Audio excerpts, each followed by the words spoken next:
ये हुइझोउ ink stick बनाने की वो प्राचीन कला है जो अब लुप्त होने की कगार पर है। प्राचीन चीन में स्याही रसायनों से नहीं बल्कि धुएं से बनाई जाती थी। शिल्पकार सबसे पहले ईंधन तैयार करता है। वो जंगली चीड़ की राल, तुंग का तेल और सुअर की चर्बी को एक साथ मिलाता है।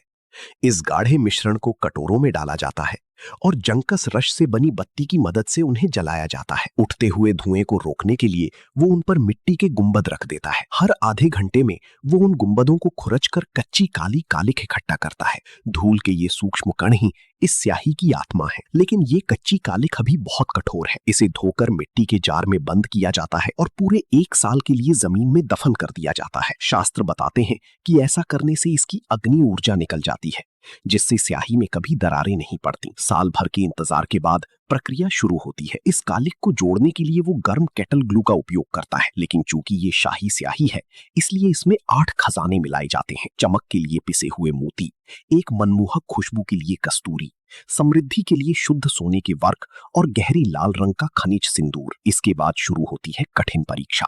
शास्त्र कहते हैं कि इसे हजारों बार पीटा जाना चाहिए।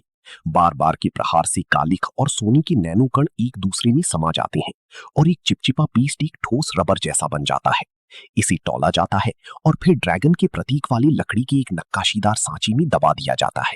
लेकिन आप इसे अभी इस्तेमाल नहीं कर सकते। नमी को धीरे धीरे सोखने के लिए इसे आधे महीने तक पौधों की राख में दबाकर रखा जाता है। फिर इसे एक अंधेरे कमरे में अगले 6 महीनों के लिए हवा में सूखने के लिए लटका दिया जाता है। हवा का एक तेज झोंका या सूरज की एक भी किरण और ये स्याही चकनाचूर हो सकती है। पूरी तरह तैयार होने के बाद ड्रैगन की आकृति को तरल सोने से सजाया जाता है। लिखने के लिए इस ठोस टुकड़े को पानी के साथ पत्थर पर घिसा जाता है। इससे एक ऐसी स्याही बनती है जो इतनी गहरी, इतनी सुगंधित और इतनी अमर है कि इससे लिखे गए शब्द हजारों सालों तक जीवित रहेंगे।